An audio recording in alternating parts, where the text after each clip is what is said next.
What's up, Dragon Brood? Today I kind of want to talk about something real quick. I get a few people ask, like, why don't I play more of my games at Mythic? And we've talked about this on the stream before, so some of you that follow my streams have probably actually heard this, but one of the reasons is that, well, honestly, I don't really care to. Like, toward the end of the season, I'll get to Mythic just to get the rewards, and then, only start over at Platinum. But honestly, I spend so much time building decks, testing things, trying things out, that I know I'm not going up rank efficiently. Like, I could spend the first 3 to 4 days of the season not making content with new decks and testing things and just getting to Mythic, but then I'd just be doing the exact same content at Mythic anyway.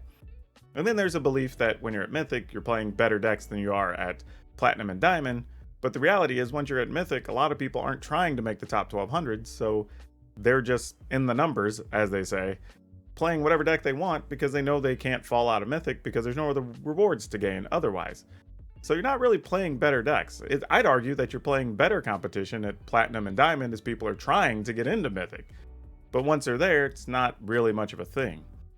Also, the other thing is when you think about it, you have other content creators like myself or CGB or any of these other people not always playing the top tier decks at Mythic anyway. So if all these people are at Mythic and they're all playing different decks, then there's a likelihood you're not going to be playing against just top decks at Mythic anyway. Right? So it's all a fallacy and a silly belief. And you can even top on the extra layer of the fact that the majority of the people that are even in the MPL and in Rivals and are top finishers in some of these other events aren't even playing on the ladder. So some of the best players don't even care about getting to Mythic. Not saying that Mythic is worthless, just saying it has a different value to different people. And just getting there for the sake of making content at Mythic doesn't necessarily do much for me, other than the fact that I know more people would click on the video if I just got to Mythic and was able to label it Mythic whatever deck, because that's what people do. But anyway, it's just a thing I'd figure explain when people say, like, why not? Well, that's the reason. I'd rather spend more time goofing around, making decks, doing fun stuff on stream. Like you saw today, if you were on one of my streams, we played a couple of decks that I knew were bad going in, but still just played the games anyway to see if we learned something or try to build a better deck out of it. And that's okay. I don't think all content is built to be that. But the decks I put up here on the YouTube channel generally have to get to at least what I call the 40% mark for it to even be reasonable. Because then at that point, people can go ahead and play it and have fun on the ladder. So that aside, just figured I would address that because a couple people have asked. We do get to Mythic at the end of every season. I've been in the top 1200 a couple of times. Like, it's not that I can't, it's just I'm making a conscious decision not to and just build fun, interesting decks and content for you. Now that said, to help those of us out that aren't just racing to Mythic, please remember to share the video and post it wherever if it's a cool deck or you know somebody who's looking for something similar. That helps out content creators a whole lot. Otherwise, we're just racing to Mythic on like day 2 or 3 when there's only a couple hundred people at Mythic anyway to say, look, it's a top 200 Mythic deck when there's 400 people. Anyway, today's deck. I know I say all that to like get to an actual deck today. I promise you there's real content. But today I have a fun experiment. A lot of what I do when we're theory crafting all these decks is really just doing thought exercises and thinking about all the cards that exist and what we have and haven't built and what we've seen from other content creators and just saying, like, can we do some things? Now, admittedly, sometimes when we build things, there's the whole idea that we can, but it doesn't mean we should. Though sometimes something fun happens like today, where we build the thing that we can, we think that we shouldn't, and it turns out, no, we really, really should. So today we have not just Abzan Humans, but Abzan Legendary Humans are what we're playing today. So strap in and let's go take a look at this deck.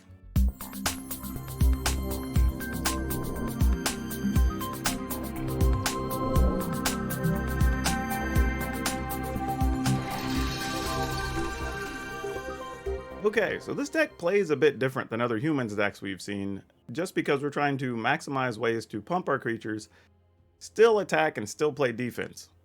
A lot to ask for out of the deck, which is why I thought it was going to fail, but it turns out it actually didn't, which is still amazing to me, truthfully. This is one of the few times I put a deck together that I actually thought was going to be pretty medium at best. We'll even call it aggressively medium, and ultimately it really overperformed. And I'm always like both happy when that happens, but also angry with myself for being so dismissive. But anyway, Starting at the top, we're playing Luminarch Aspirant. Probably still one of the best 2-mana things you can play in any deck that's playing white creatures, so we're going to go with it. It also fits the theme of being able to pump our creatures. We are playing Rally the Ranks. This is a card that, even though I see people trying to play some theme decks, they seem to overlook this card a lot. And it really does a lot of work, especially here since I can just name Human, and it pumps all my stuff. Seems good.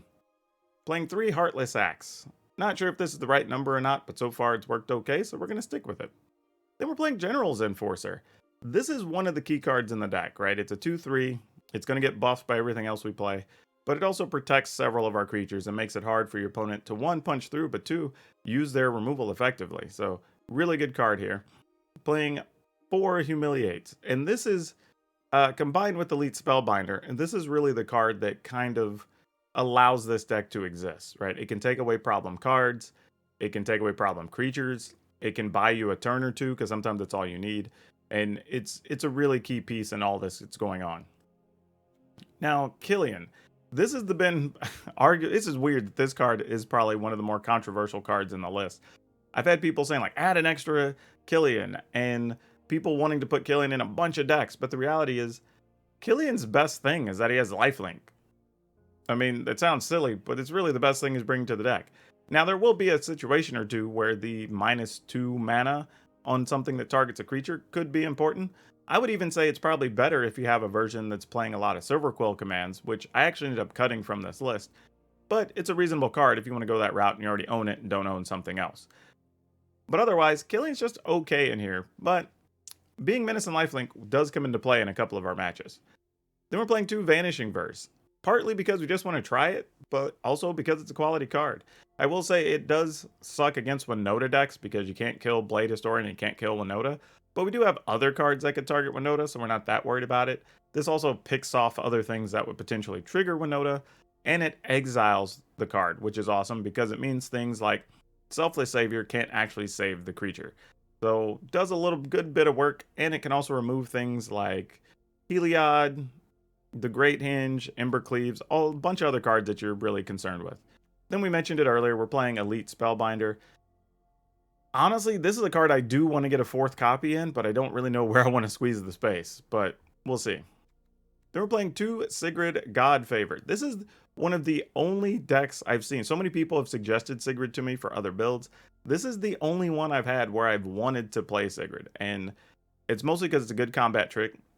I can pump it up with a bunch of our other stuff, and having a first striker that can be a 4 or 5 power is awesome. It also gets protected by General's Enforcer. So to even get their card back that you have under it, they have to get rid of the Enforcer first, then get rid of Sigrid, then get their card back. So this makes it okay for me to play Sigrid in this list. Terranika.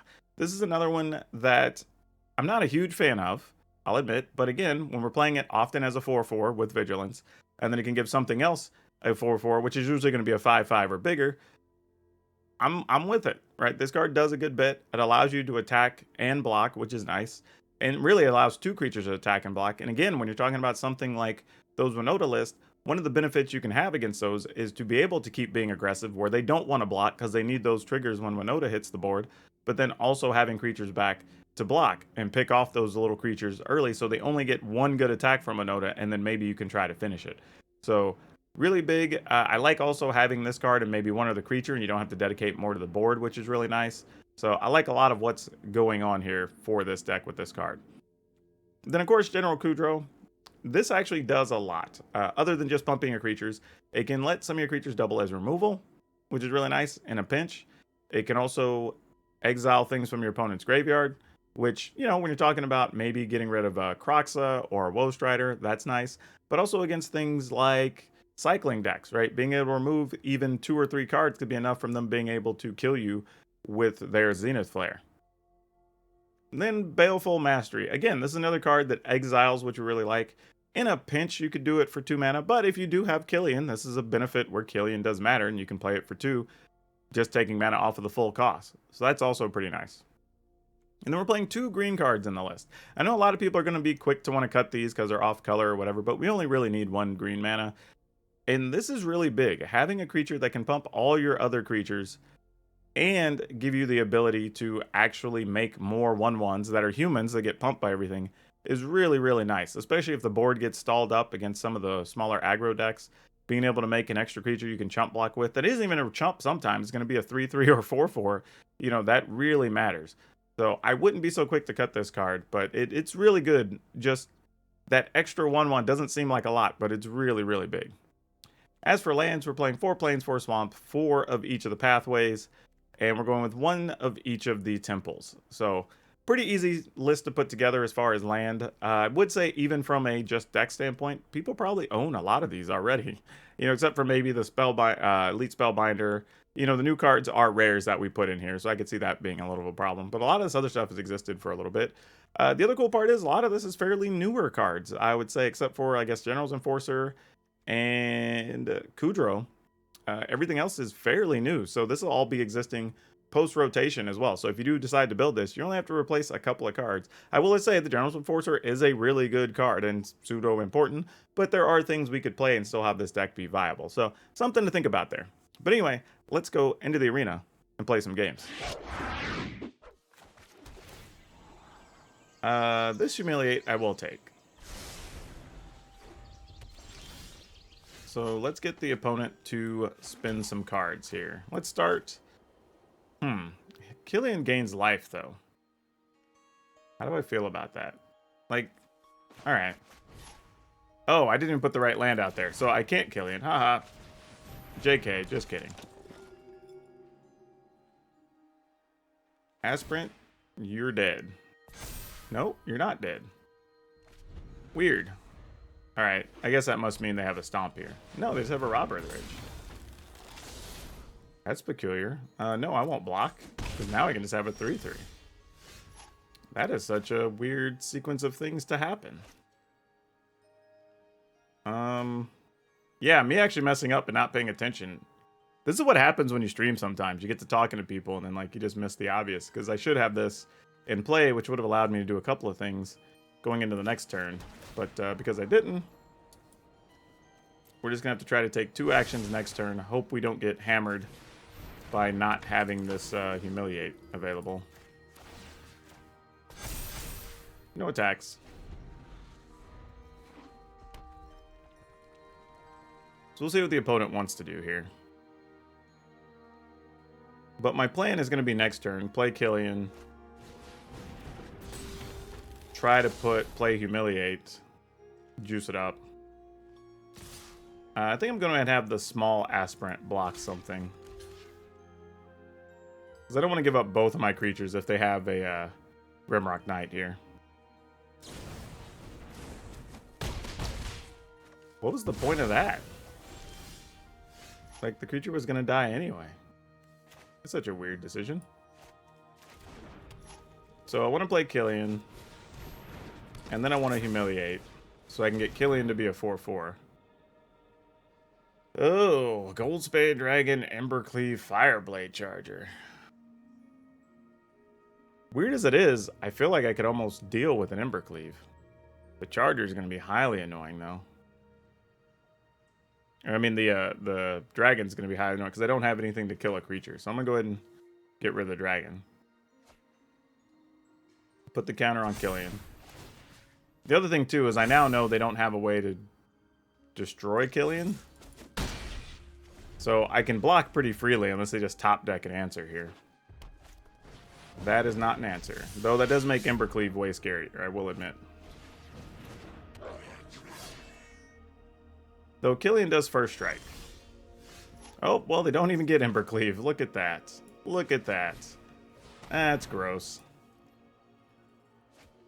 Yep. We're going to make that dude real big.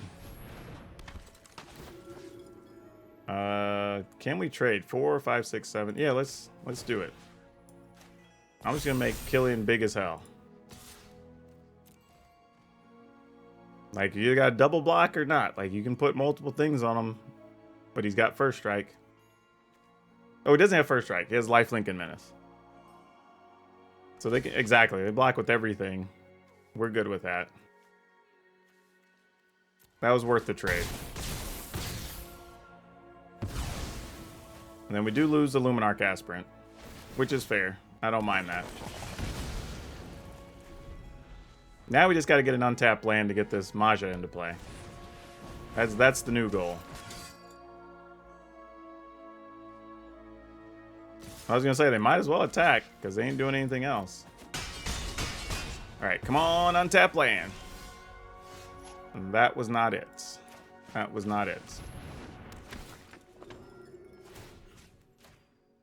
Alright, no attacks. No need to yet.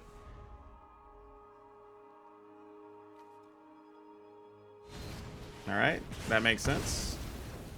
No harm there. They should have at least attacked first, because there's a chance they would have been able to get rid of our aspirant. Because I would have blocked, actually. No attacks. I mean, unfortunately, we're kind of stuck with this Maja, and we're not doing much else here. I kind of want to go ahead and do this. We'll just take the 2.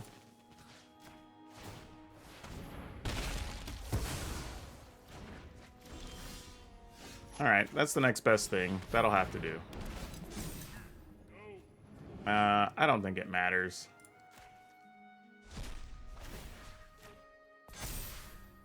At some point, we got to start trying to end this. We just got to find some trading situations. I mean, if you got something to kill our Rimrock, our Kudro, so be it. You find the Embercleave? Oh, Frostbite. Yeah, that's fine. I'll trade that. Yep, that works out. Let's go ahead and just put this on black. Make Maja bigger. Attack. And I think that's going to do it. Alright, we'll take it.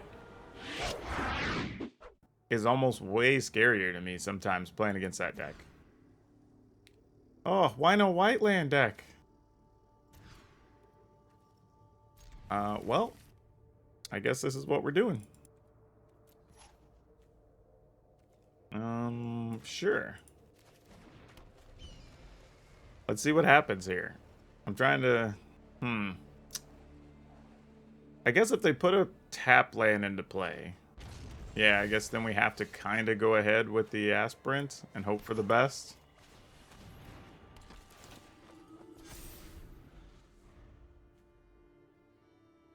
It's always weird when I see ultimatum colors, but I don't see a Yorion, because I don't know what that means. Like, is this just like a weird control deck, a Titan's Nest deck? Is it actually still ultimatum? You know, like, so many questions.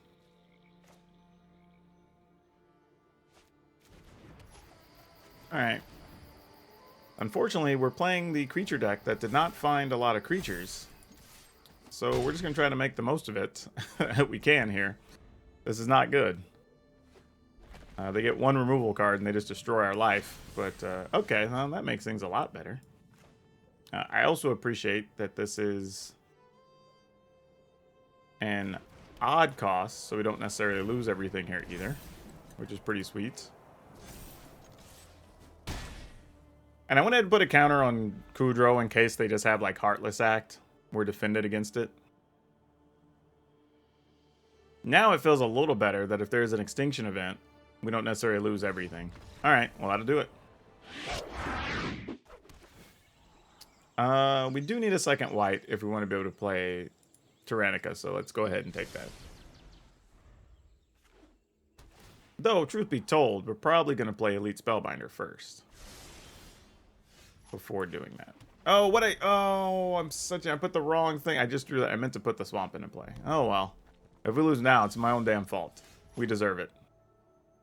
I deserve every bit of that. Want to kill my Spellbinder? Go for it. Yep, not even mad about it. Alright, what are we doing? Oh, alright. So they can hit Goldspan Dragon, but we have a way to kill the Goldspan Dragon, so I'm not that worried about it. Let's go ahead and do this. I mean, that's kind of really good news, knowing the opponent has no real threat concern here. I mean, they can play a Rimrock Knight, yeah. We don't even really care about that, so that's pretty sweet. We're gonna do this. Play this. And just call human. Alright, so we have a 3-4 now, so it's probably not good for them to attack unless they also drew some type of burn spell. Well, that works out highly conveniently here.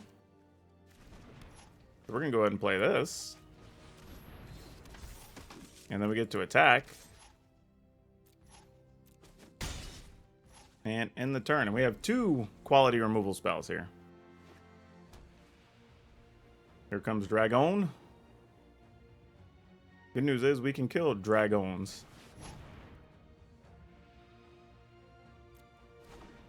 The thing is, though, now I have to decide if I want to use a Heartless Act or a Vanishing Verse, because I don't know what else is in their deck. I'm assuming it's just red and white stuff. I can't think of a gold spell, but I'm going to go ahead and use this anyway, since it's harder to cast. I mean, they do get some more treasure, which is kind of annoying, but, like, sometimes you got to let it ride. If they can protect it, they can protect it. I was just going to Bone Crusher us. That's fine. We could care less about a Bone Crusher Giant. And that doesn't even begin to move the needle. Alright, so we're going to get bonus damage here because Tyranica's going to untap General's Enforcer, making it a 4-4 plus the bonus damage. So now we're staring at lethal. And I'm not sure what the opponent's going to do here. Unfortunately, we exiled that creature. I'm going to go ahead, because this is any graveyard? Yeah, from a graveyard. So we'll go ahead and remove our creature. And we're at 18, so there's really no threat here.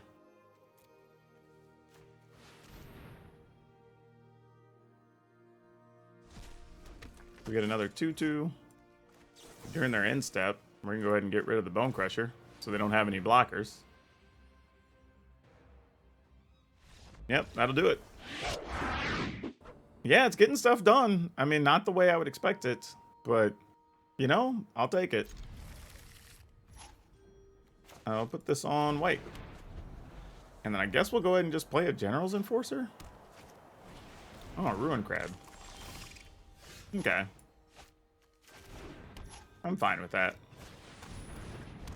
Hopefully they'll play a tap land here, because it'd be cool to be able to humiliate and then... Okay, well, that's almost like a tap land. I think, though, sadly, now I can't humiliate. I need to actually kill a Ruin Crab. Well, I have double humiliate, so that sort of changes my mind a little bit. Though, here's another cool thing we could do, though. We could attack, and then if they block, we can use Sigrid to get rid of one of them, so that's kind of funny. Then they have to use a removal card to get rid of Sigrid to get their 0-3 back. Like, that becomes a whole thing.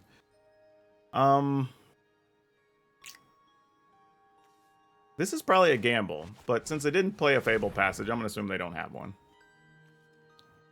Oh, they don't have any lands left. And we know we can Into the Story next turn. It'd be nice to draw land so we could Luminarch Aspirant and Into the Story. I'm just trying to decide, is it worth it to get rid of the Heartless Act here? And then just try to deal with all those creatures. I think so. Because I feel like we can win the race. We just have to hope they don't draw too many lands to use their crabs. This is going to be a weird situation to try to navigate.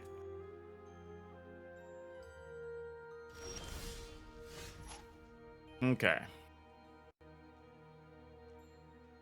So let's attack. Well,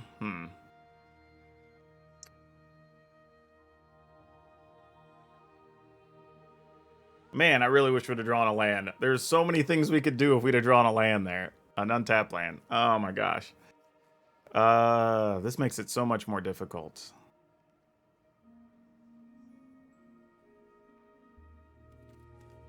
I guess this is what we're going to do. I don't love it, but if they have a counter, they have a counter. Alright, they found one. That's fine. It keeps them from putting pressure on us, though, here. And they're not milling us anymore. So, like, that's fine. I'm okay with that. Plus, we have another aspirant anyway. Alright. I also now know their full hand, too. Which, there's something to be said for that, because I know whatever I do now isn't going to get countered. So that's totally relevant. Cody, hey, thanks for liking the stream. We are struggling through a new deck. I say struggling, we're actually doing very well with it. But this game I'm not drawing land, so I have to figure out what to do. Now I'm tempted to get rid of Into the Story, though. Because if they get a land, they're going to be able to use that. So I don't love it, but I think this is where we're at.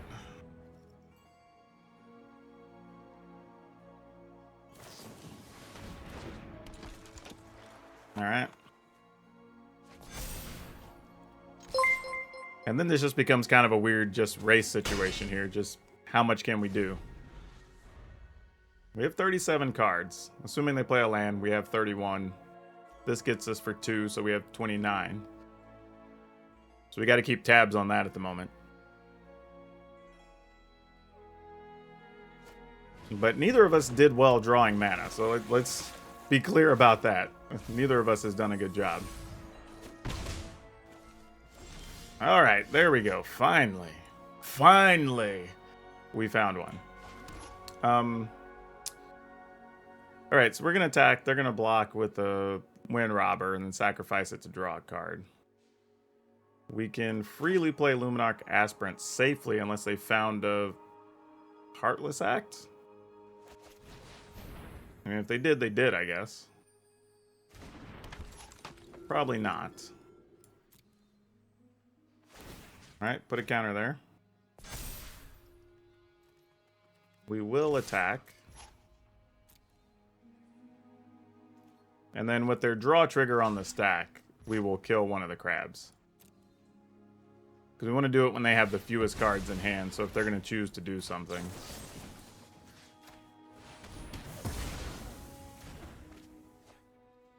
And the reason I did that instead of killing the Sorin Thok Thief is I mean, they can play another one and get us for more cards, but they found another one. Gosh dang it.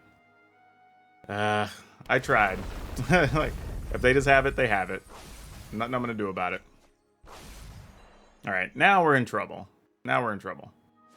Like, just being honest about it. Things are now officially bad. Yep. Just getting stuck on 3 land for too long finally did us in.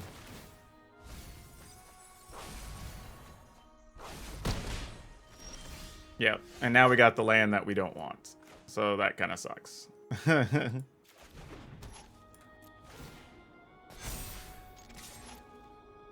mean, the good news is, I guess we could steal a Thought Thief.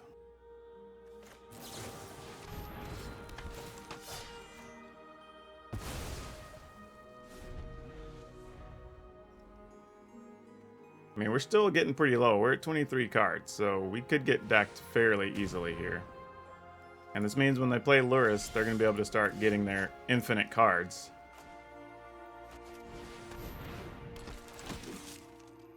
Put the counter on... Does it matter what put the counter on? I guess Sigrid, since it first strikes. But Sigrid's going to become a 4/4. Oh, that's only whenever Tyrannica attacks. So that won't happen this turn.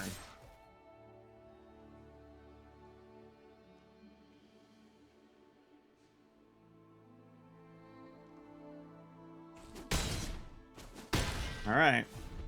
Here's hoping. I mean, if that's a land, we're in trouble. Because they're just going to play Lurrus, play their crab, mill us for 9. Yeah, okay. So it's not a crab. And they didn't draw a land. So that's somewhat good. Ooh, that is big, though. That is really big.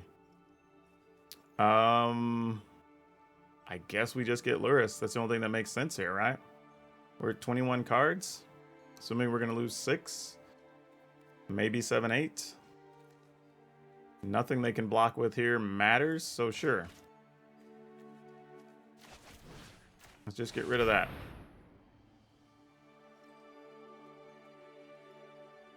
Wow, that was a huge rip. That was really big. All right, so I guess we just make this a 4/4. Because Tyrannica is going to be able to make Sigrid into a 5/5 this turn, I guess. And then attack herself for 3. So the best they'd be able to do is double block, let the Soaring Thought Thief die. Yeah, they have to block multiple things here. They're just going to be dead. Wow, this is a good win against Rogues, because we were both stuck at 3 mana for several turns. And to be able to overcome that, really big. And what's funny is I almost didn't want Sigrid in this list anymore. And we might actually be winning this game because of Sigrid. Alright, that's it. Potentially is fine. The potential is fine for this one, so I'm going to keep it. But I feel like with it being Lurrus, this could be problematic. Oh, well, that's what we're doing. Okay, well, in that case, let's do this.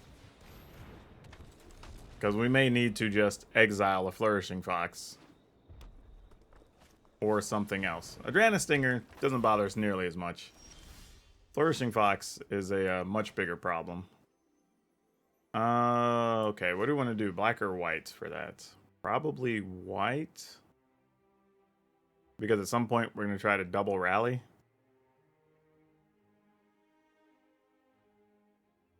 I'm wondering if we let the opponent like hang themselves here. Let's just put this on white. We'll pass. This is the one time Killian's ability is actually going to do something in this deck. If they double block, come on, do it, do it. Ah, they didn't bite. I thought they might go for it, but no. We really don't have anything to gain here by getting rid of something early. We just let them do their thing. Yeah, we'll take some damage, sure.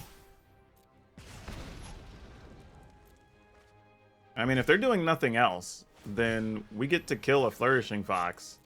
And then the next turn, get rid of the Adranus Stinger.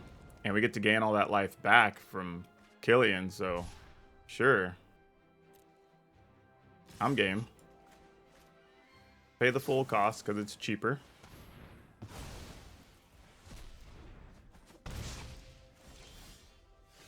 Alright, not the card I was looking for here, but you'll do nicely.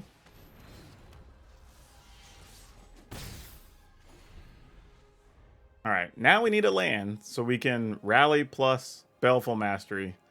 Start trying to turn this around. Yeah, Flourishing Fox is a bigger problem for us because it's just a nuisance. It can get big enough that we can't really do anything. But I do want to gain life because that's one of the ways you can get ahead of these cycling decks. If you just gain enough life, they can't really do anything. Man, we are just stuck on lands here. Sadly, I think this is what we got to do.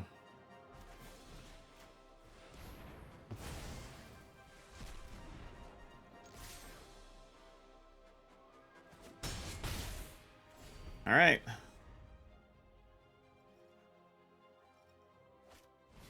Rescuer. That's going to be annoying. Yep, Rescuer is not going to be our friend.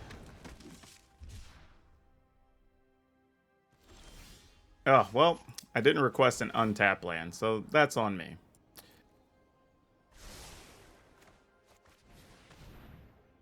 Human.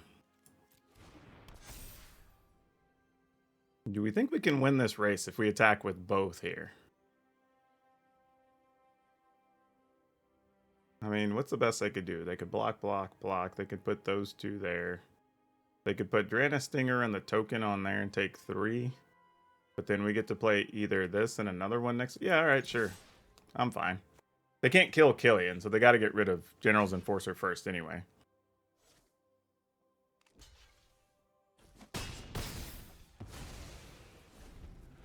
All right.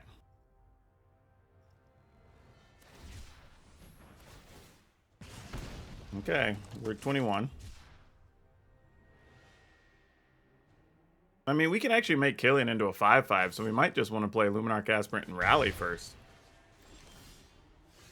That might be, but no, actually we do this, because then we can just remove cards from the opponent's yard. That's better, honestly. And then the next turn we could play duplicates. We just remove a card? Sure. So now it gets even harder for them to get us with their big deal there. So let's go ahead and attack. I mean, the opponent has no good blocks now. Like, even if they make a token. Because now you have to put everything in front of the Enforcer. Yeah, that's... I mean, you can chump block. I mean, that's a real thing still.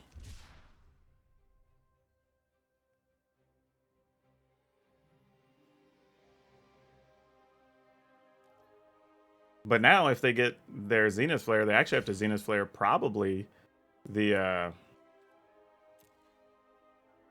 General Kudro. And that's probably why they're doing this, because Kudro is kind of their ticket out. And that puts 2, 4, 6, 8, so they would be at 13. 14 if they cycle here. Assuming they have the Zenith Flare. Now that being said, we would also be gaining more life next turn, playing a Rally and a Aspirant. So, if they have it, Kudro's dead here, I'm pretty sure. Yeah, you have to kill Kudro here, I would assume. Oh, they opted not to. So they wanted to stop us from gaining life to have a better shot at killing us? That seems like a mistake.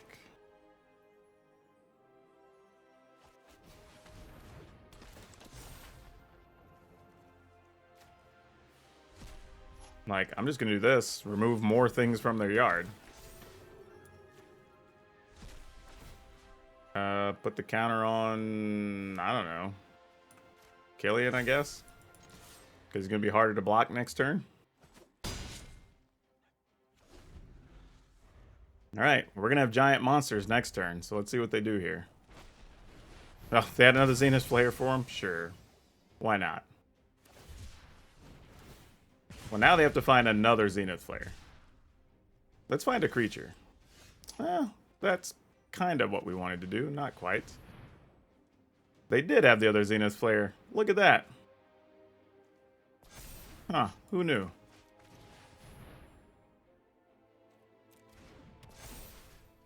We'll just put the counter here, I guess. And then we'll attack.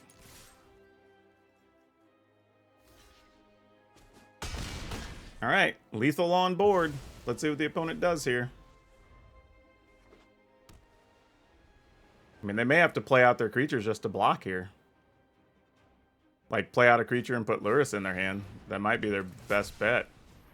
No, they're cycling. What are they looking for here? That seems bad.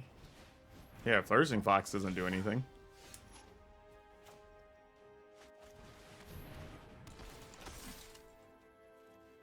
You can keep the Zenith Flares in there. Those won't do anything from the yard. Yeah, we'll just put a counter here. Have a bunch of 6/6s.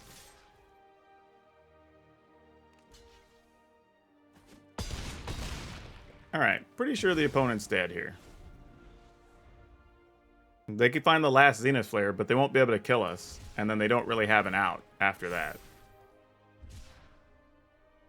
Yeah, Zenith Flare would only be for 11.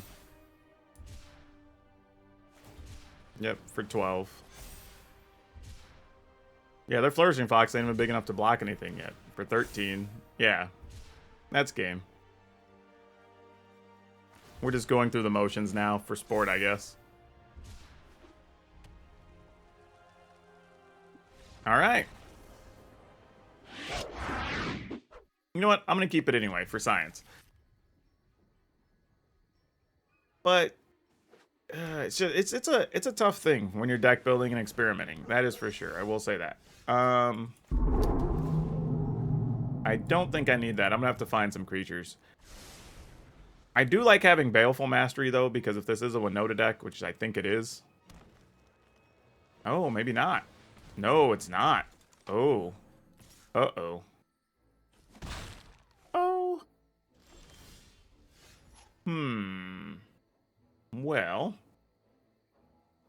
Now what do I want to do? Man, this is one of those times I kind of want to use Baleful Mastery and just give them an extra card. which always feels like it's the wrong answer, but I kind of want to. But these temples definitely are gumming up the works here. Not happy about having those in hand. What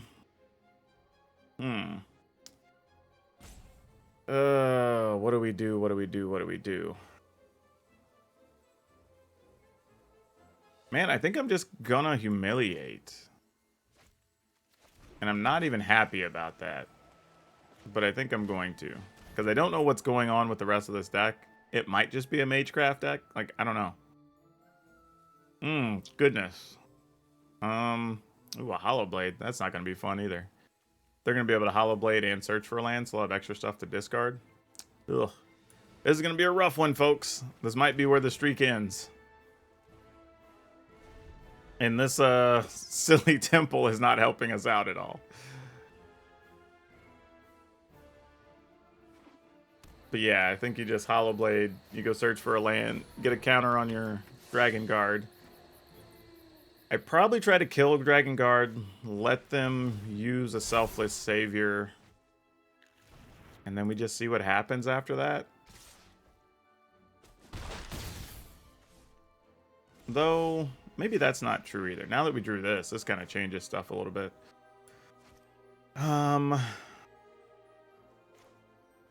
Let's go ahead and do this. See if they drew a spell or not.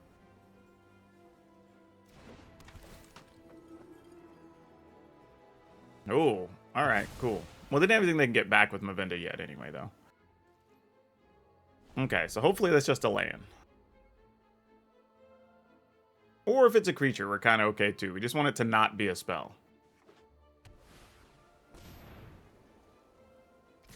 Oh, crap. It was a spell, wasn't it? Oh, that sucks. Well, here's the other side of that. If we block the Hollow Blade, they either discard a card, which means they won't be able to play Gigantha next turn, or they just play whatever it was, or they sacrifice the Selfless Savior. Like, any of those things actually aren't bad, I don't think. See, this is the problem. Like, I want to block the Dragon Guard Elite. Like, that's what I want to block. The problem is, if it's any instant speed thing, like Defiant Strike or whatever, the game probably gets blown out. But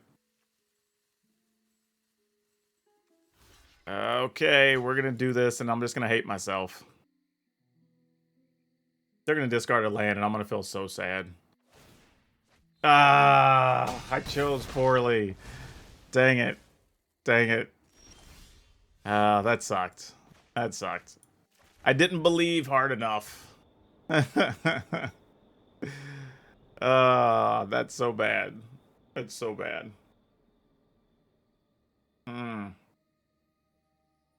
Oh, what do we do now? What do we do now? I guess we just play Luminarch Aspirant.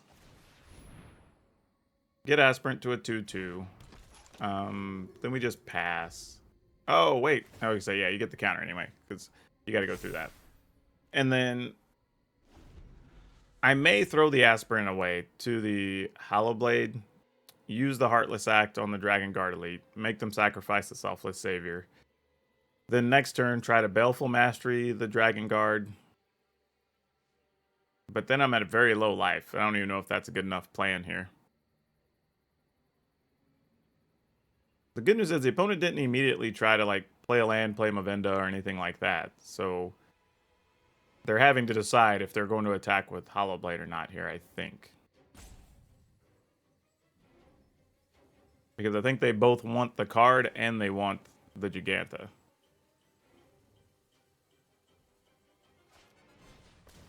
Bell for recovery. Alright. Pretty good, because that's going to put another card in their hand, unfortunately. That sucks. Yep. Now, this creates a thing, right? So, like, if I was fine giving up the Luminarch Aspirant anyway on this attack step, do I go ahead and just target the Hollow Blade and see? Because if the Hollow Blade gets tapped to them discarding Gigantha, we're fine anyway. If not, they get rid of the Selfless Savior, and then we're opened up to using the Baleful Mastery. Also, they are discarding the Giganta. Oh. Okay. Well, that's not a thing I thought they were going to do. Huh. Well. Now I have to decide if it's worth taking 5 or not. I mean, they're going to be able to play Mavenda next turn, but they don't have anything they can play out of the yard other than just having a flyer, which I can't deal with at the moment. You know what? I'm just going to take 5. I feel like this whole hand's played out badly for us at this stage anyway. We're just going to have to try to get lucky somehow. And that is not the start to try to get lucky. Neither is that. Oh man, this has been real bad. We've only drawn 1 creature? No, none. Oh yeah, because we did at least draw the Spellbinder, because that wasn't in our opener. Okay. We just put a counter on the aspirants, and then I guess we just pass? And I don't know how this is going to work, but we're going to just hope for the best.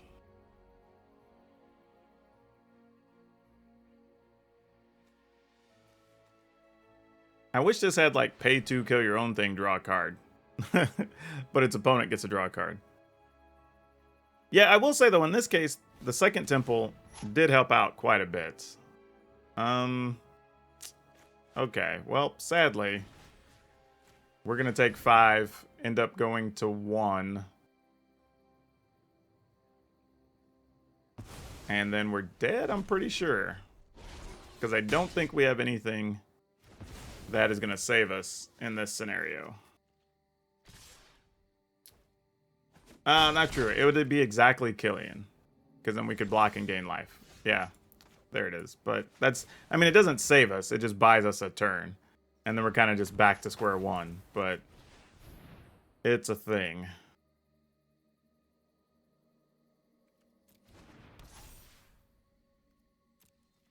Alright, so this, like I said, it buys us a turn. Could buy us 2 turns, maybe. But I mean, we have no choice but to block. Like, that's going to happen. So we gain 3, go to 4, lose 1, go back to 3.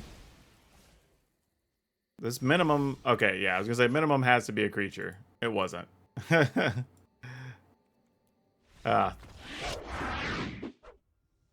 Let's see what this does. We're going to keep this. Alrighty.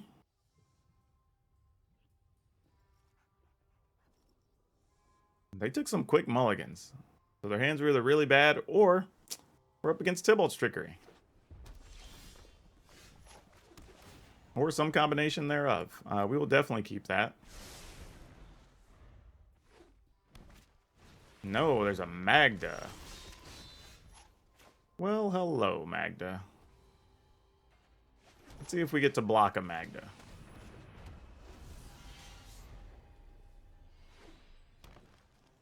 I have a feeling Sigrid might actually be okay in this matchup. We're going to block. If you get stomped, you get stomped. We'll live with the consequences. No, they just needed the mana. Okay. What do we do with this now? Because interestingly, we can steal the opponent's chariot so they don't have anything else to attack with. Which is kind of amusing. And then next turn we can Killian and rally, or we can Killian and humiliate. I mean, we could humiliate here, but I don't think that does anything. So I'm just going to actually, wait. Crap. You know what? This is actually kind of a dangerous game to play because if we get what we want out of this, we're going to steal it. And if they kill Sigrid after that, we actually need to have rally in the ranks on the battlefield first. So let's do this. Because we need it to not get stomped. If Sigrid got stomped, they would get 2 more cats, and that would be awful. Well, son of a... Okay, then. I mean, this sucks. We know there's going to be an Ember Cleave, but like, all right. Like, ugh. All right. Sure, we take 4.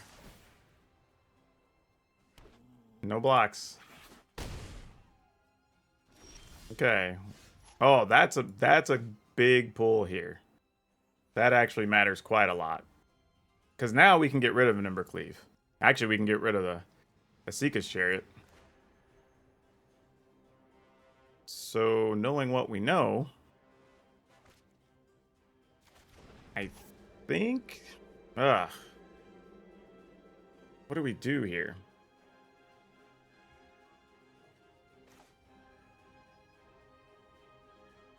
That feels wrong. That can't be right. Like, that can't be right. Because we need to leave mana up for the Vanishing Verse. So let's do this. And then we'll just pass.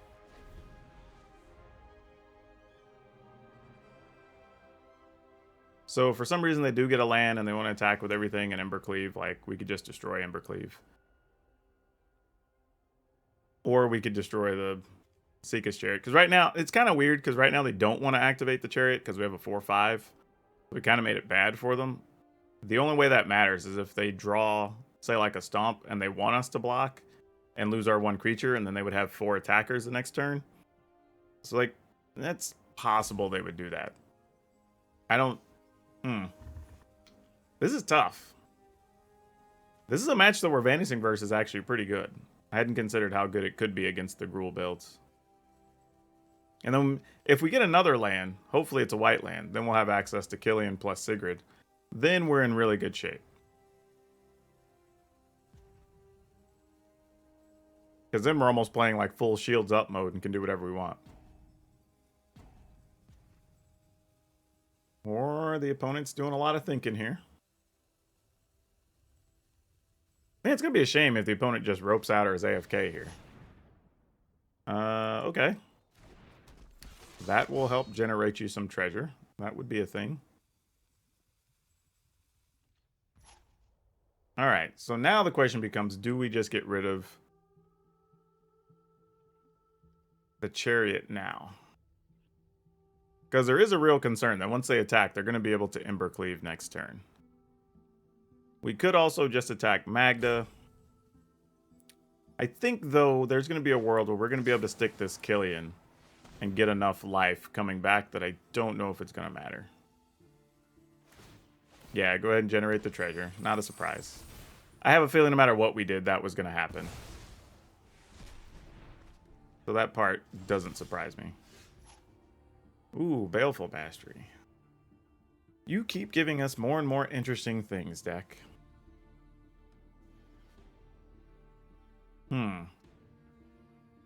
So now we can, like, Baleful Mastery, whatever they put the Ember Cleave on. We can...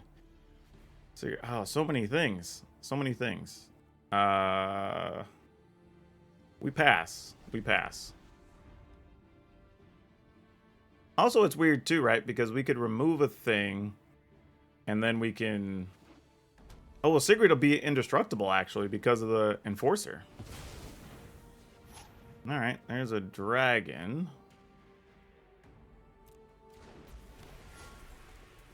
Alright. Let's do this first. We'll remove the dragon.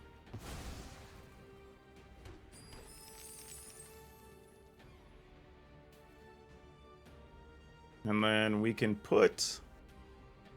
Alright, if we just let them put the Ember Cleave here, that's 6, 7, 8, 9, 10, and we'd be at 6. But then we kind of have the advantage with the opponent being effectively playing hand empty. And then we'd have access to a Killian that would be indestructible. And we'd have Baleful Mastery up.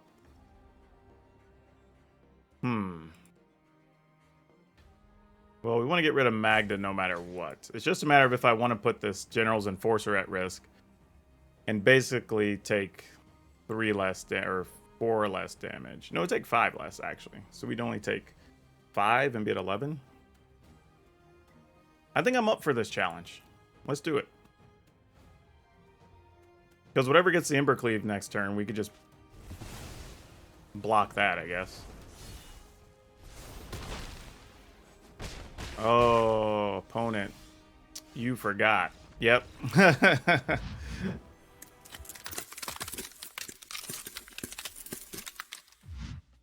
So yeah, like I said, the deck overperformed quite a bit, and we even got paired with some really good meta decks. You know, we're talking about mono red, cycling. I think we played a Rogues deck in there, so we did really well against. And I guess we might. I don't know if we got it on video. We might have played against a Sultai deck, but it wasn't traditional Sultai, so I don't know what it was. But regardless, we actually went up against several big decks and held our own, and that was really impressive. And can't really be too upset about that. Like I said, overperformed significantly.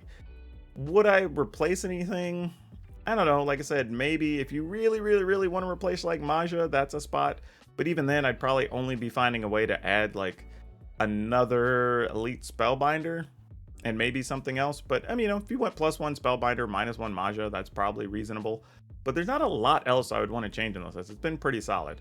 But if you have suggestions, yeah, feel free to hop over to the Discord and let's talk about it. I mean, it's a deck that maybe, you know, with a little bit of cleaning up, could be a top contender. I don't know. It's weird to say about a deck like this, but maybe it's true. I have no idea. It definitely overperformed. Like I said, small sample size, but even then, you know, the games I played after I was done recording were still pretty successful. So kind of surprising with this one. Now, as for today's card spotlight, we're going to talk about the Pain Lands. Not anyone in particular, but just the fact that I don't think people realize these actually have real value. They haven't been reprinted in a long time, and almost every version of these is starting to be worth something. As a matter of fact, I think Sulphur's Springs is actually worth like $9 on the low end, and then there's some that are like $13 to $14. So these are cards that you really probably should be digging out of collections or picking up in trades. There's a lot of people who, when they're selling collections or trading cards or getting rid of stuff, don't value these very much because we went through a long period in Magic where these didn't have a ton of value. So yeah, it's an easy pickup there and make yourself a few bucks. Also, I don't know if I apologize already, but this like late afternoon, early evening lighting being here in the Northwest is so weird as we start getting to spring and summer. So I'm working on that, getting some blackout curtains and stuff. But until then, I apologize. But if you want today's deck list, it'll be in the description down below. Also, be aware that we have links for everything. So if you want to come join us in the Discord and talk about decks, or you want to get deck help, you could do that there. If you just want to BS about things, you can do that there too. Also, if you want to follow me over on Facebook Gaming or on Twitch, I almost forgot where that was. But yeah, if you want to just get a head start on knowing what the decks are before we put them up on YouTube, or if you just want to see what I'm working on, that's a way you can catch up and, you know, ask some questions, learn some things. And don't forget, if you haven't, please remember to like this video, hit the subscribe button, hit the notification bell. We are getting so close to 12,000 subscribers and 1 million views on the channel. So please watch some videos, subscribe to the channel, help me out. We are getting so very close, and those are amazingly big milestones to even try to hit, you know, just over a year from starting. So I'm so amazed and so thankful. But that's all I have for you for now. We'll see you next time.